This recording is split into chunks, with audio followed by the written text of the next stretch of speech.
My name is Mark Speckhart. I'm a married father of 3. I'm a stage 3 esophageal cancer survivor.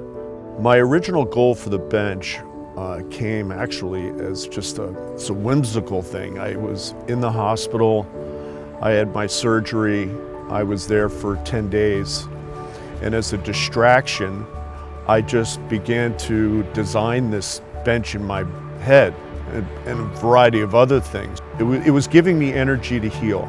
I designed the chairs and the bird houses.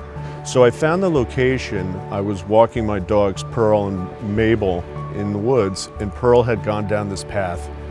And when I went down, I was following her, and I came down and I looked, and it was on the top of a bluff, and it was just literally floating in the forest, surrounded by the trees and the birds. And I said to myself, this is just the perfect location to have this bench. What made me leave the composition books at the bench was that I was walking the dogs one day, and I had met several bikers on the trail, and they had asked me, do you know anybody who built that bench? And I said, yeah, it was me. He goes, you have no idea how many people go to that bench. And the guy says to me, Mark, you really should leave a book there and see what happens. So I went back to my workshop.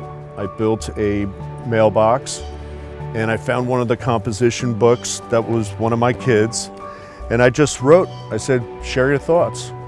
And I put it in the mailbox. A week later, I noticed that people started putting notes inside the mailbox, and I realized that people started filling in personal stories. Some of these stories were all very, very personal. I realized that people, had real problems and real issues and real struggles in life. But what I found from it was the human side had come out, a real, true caring for people, where people would answer people's, situations. And it became almost like a social media with using notebooks. It was the sanctuary of this area that allowed people to feel safe and feel that they could anonymously give out their thoughts and their desires and their vulnerabilities. Just knowing that people are so kind, people genuinely care. The nature of all of this, the trees, the birds, how we all coexist. It's given me strength.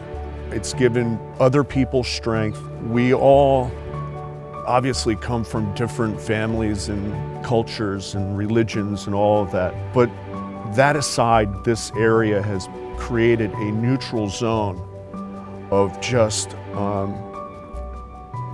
would just say, harmony.